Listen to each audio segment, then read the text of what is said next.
வாமா சொப்னா, காலையில தான் உன் முதலாளியோட ஆயுள் கெட்டியா இருக்கட்டும்னு என் பிறந்த நாளுக்காக பிரார்த்தனை பண்ணிக்கிட்டு இருந்தேன். சாயந்தரமே உன் முதலாளியோட சாவுக்கு சந்தோஷமா மலர் வளையம் வாங்கிட்டு வந்திருக்கியே.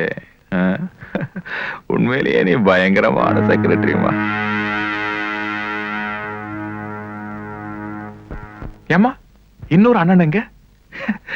உனக்கு ராஜுன்னு ஒரு அண்ணன் இருக்கிறத சொல்லவே இல்லையே.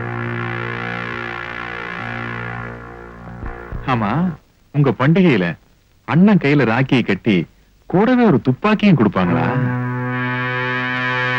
ஒரு பளபளப்பான ராக்கியை கையில கட்டிட்டு ஒரு கிறுக்கு பைய வேஷத்துல கல்யாணத்துக்கு வந்து ஒரு இன்டெலிஜென்ட்ட கொலை பண்ண திட்டம் போட்டிருக்கீங்களே. கொலையே தெருக்கூத்தாக்கிட்டீங்களேடி.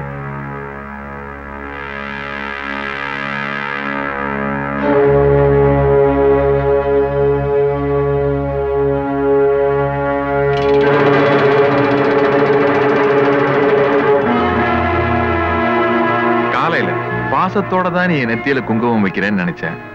ஆனா அது அவன் என்ன குறிதவராம சுடுறதுக்கு நீ வச்ச அடையாளம்னு கல்யாணத்துல தான் புரிஞ்சுக்கிட்டேன். ரெண்டு பேருமே என் கேரக்டரை புரிஞ்சுக்கலையே.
என்னம்மா குத்திட்டணும்னு பாத்தியா?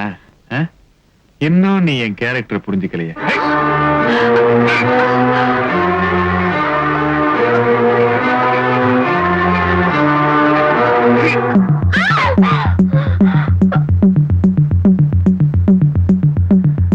இந்த உலகத்துல ஒருத்திக்காவது நல்லவனா வாழலாம்னு ஆசைப்பட்டேன். திருந்தவே விட மாட்டீங்களாடி.